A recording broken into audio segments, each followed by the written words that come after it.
Someone suggested that I make a video about how we can get caught up just chasing money, forgetting to enjoy life because of it, not taking enough time for ourselves, and sometimes we can even feel guilty when we take a night off from work. I think these are great topics, and they're those deeper kind of meaning kind of things in my opinion, and something that would make us way happier if we thought about sooner rather than later. Let's start with not consuming your life with making money. I think I might be a great person to talk to you about this because I was never like that. I always wanted to have enough money that I could buy pretty much anything I wanted, and I always wanted to be able to travel. And I never wanted to have someone tell me what to do. I didn't want to have a boss. I didn't want to have to show up at work when somebody else told me to. So I was never obsessed with making money, but I was more obsessed with the idea of having a great life. And after reflecting, wondering, how can I have what I want? Stripping was the answer that came to me like a lightning bolt, and I gave it a try, and I realized on my first day, well, this is it. Money is mega important. And I can understand why some people say that money doesn't bring you happiness, because I've been to third world countries where the people there don't have much at all, and they're still very, very happy people. But let me give you a couple of examples why money doesn't maybe inherently make you happy, but it certainly can make you very happy. Let's say your sister or your brother or your father or your mother or someone is dying from something, and they could get a treatment, but it costs a lot of money. More money than anyone you know has. Would you feel better about life? Would it make you happy if you were able to afford to pay for this cure for them? Another example is, if I didn't have money, I wouldn't have this computer or my cell phone or be able to pay for Wi-Fi to be able to communicate with you guys right now. Now, are my electronics the source of my happiness? Of course not, but they definitely do make me happy. And I only got them because of money. And actually, I got them because of a customer who got them, but he got them for me because he had money. Another beautiful thing about stripping, ladies, customers that cared deeply about you, but he had to use money to get them. So what's important to you? I mean, really, what do you want? Do you want to buy a house? Do you want to travel? Do you want to make as much money as quickly as you can and start investing it in cash flowing assets like at the moment Bitcoin or real estate, which will probably never go away? Maybe you want to start your own company, which could ultimately, I believe, set you completely free, along with real estate, and who knows at this point, maybe Bitcoin too. But there are things that you can do with your money that can make your money work for you. Instead of you working for money all the time, you can invest it into things that will ultimately come back and will make money work for you. In my opinion, this is really important to figure out, and I'll tell you why. It's because if you don't have an aim, you are most likely going to blow your money on things you don't even remember, things you don't even know where your money went. I don't mean to come across in a way that might sound harsh, but from what society shows, look at the statistics on people that win the lottery. Within 2 years, they're either back to broke or they have less money than what they started with. Most people go and spend their money on a bunch of materialistic stuff that they definitely don't need, which is another topic probably on its own, is spending money to impress people you don't even know or like. That's what society pushes us to do. That's what they make us think, that things are important like that. Getting a God knows how much expensive Louis Vuitton bag, or getting a pair of high heels I walked past high heels in a mall in Miami, in one of the nicest malls in Miami. I picked these suckers up and they were over $5,000 for a pair of shoes. And someone's gonna buy them. You know, that's crazy. So let's say this on a lower scale. Let's say you start making a bunch of money, because if you're a stripper, you will make a bunch of money. If you hone your craft and you figure it out, you will make a bunch of money. There are a lot of strippers that stay broke, but you're already learning, so you can do it. But let's take this down on a lower scale. Let's say you go shopping and you find a $100 pair of jeans, and you just made $600 last night, and $500 the night before, or $400 the night before that. So you think, yeah, that's okay. What value is that shirt really going to bring to your life? And what else could you have done with that money? It might only be $100, but that adds up quick. 9 more of those and you've got yourself a vacation, a real life experience that you won't forget, as opposed to the shirt or jeans or whatever I said it was that you'll throw in your closet and you'll forget about within a few months probably. So instead of constantly chasing money with no end goal, pick a goal. And it could be lots of goals. You could write down a list of a lot of things that you want to do in your life. I'll go with the example of vacationing because that's what I did best. Let's say you want to travel to France and Germany and Florida and Costa Rica. If you're working 4 nights a week, and let's say you're averaging $100 an hour, because that's a good average to try to make, and you're working maybe 6 hours a night, maybe more, maybe less, let's say you save $100 each night. 3 months from now, you'll have $4,800 that you can use to start making your dream vacation list come true.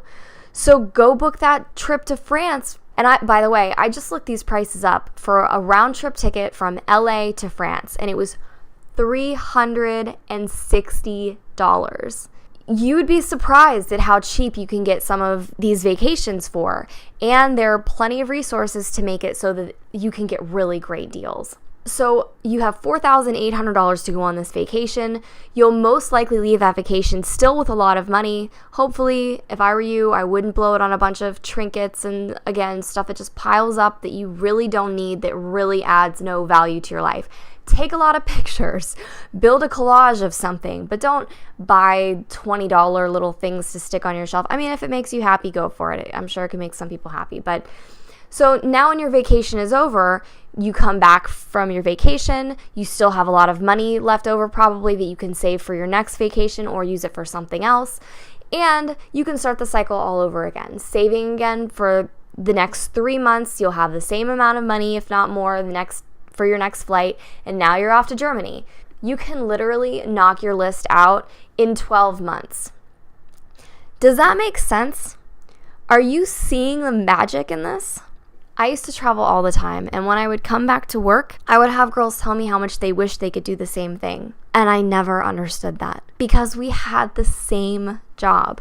They could have done it. They just didn't want it like I did. And somehow, though we had the same job, they just couldn't see it for themselves. And I didn't even plan it out as well as I just told you could. I would just go on a working spree and make as much money as I could in a short period of time and then literally travel from place to place until I had to come back to make more money again. Sometimes I would run out of enough money to book a flight to buy my flight home. I would have to call my sister and be like, hey, I need $500 for a ticket to get home. I'll pay you back tomorrow. If I would book my flight that night and be home the next day, I would literally go from the airport to work. And I would work until I had enough money to pay my sister back. But again, I'm just saying this because if you don't have a goal, the statistics show that you will just waste your money. Don't waste your money. Stripping is an incredible opportunity. Put it to something important. Put it to something that really makes you happy as opposed to a $300 bag that you're not going to be attached to for that long, that you're not emotionally going to have any attachment to. It's an incredible opportunity. Put it into something awesome. Put it into an adventure or an investment. Build your own business or do all of the above. Here's one more quick example of what you could do with your money. Say you want to do all of those. You could start the first quarter of the year, the first 3 months, saving $100 a night and have that $4,800 for your first vacation. Make it a vacation you've wanted to go on for a really, really long time.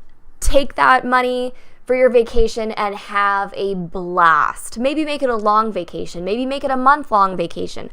$4,800 will get you pretty far, especially if you book the trip when your ticket is inexpensive. And there are things that you can do to make your trip really inexpensive, like using a website called Couchsurfing, which is really, really, really fun and really cool. And it's free, and you can travel all over the world and find people that'll host you that are really cool people, and you guys can have exchange stories, and it's really fun. And there's review system on there, so you can tell if someone's a good person to stay with or a bad person to stay with. Okay, and so your great vacation's over, now you come back, and now start saving the next quarter of the year, the next 3 months, for your business. 3 months from now, you'll have $4,800 to put into a business. Now the next quarter, save the next $4,800 for a house or for whatever. You get the idea. You can do all of it, but planning it is the key to actually making it happen. It is harder than you would imagine to save money. Like if you're in a job right now where you're working paycheck to paycheck and that's just what you do. Like, you run out of money every month by the time you make your next paycheck. You don't understand that when you have a lot of money, it's hard not to spend it. And I'm talking about this from the level of a stripper. I know people that make millions of dollars a year. I know people that make tons of money a year that still have the same problem. Because all of a sudden now they want a yacht, or they want a mansion, or they want to build their business. So now they get a gigantic office and they get a bunch of employees, and their expenses are through the roof. So saving money is a lot harder than you might imagine. I'm not a professional at this, okay? So I'm giving you examples of what I hope that you can do with it. Anyway, I truly believe this is how you don't get caught up in the money game, like she mentioned, working all the time, just chasing money. Do something great with it. That way it doesn't just go to random garbage that you really don't need and that really doesn't bring any true value to your life. And the last part of this is not feeling guilty about taking a night off. This I resonate with so strongly because for a long time I would dance to help my parents out.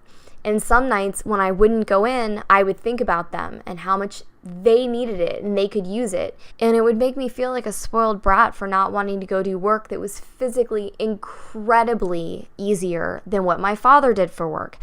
I mean, he worked his ass off. And here I am, some girl that just doesn't want to put on heels and go entertain some people for the night. That was very, very hard on my soul. And it also wasn't healthy thinking.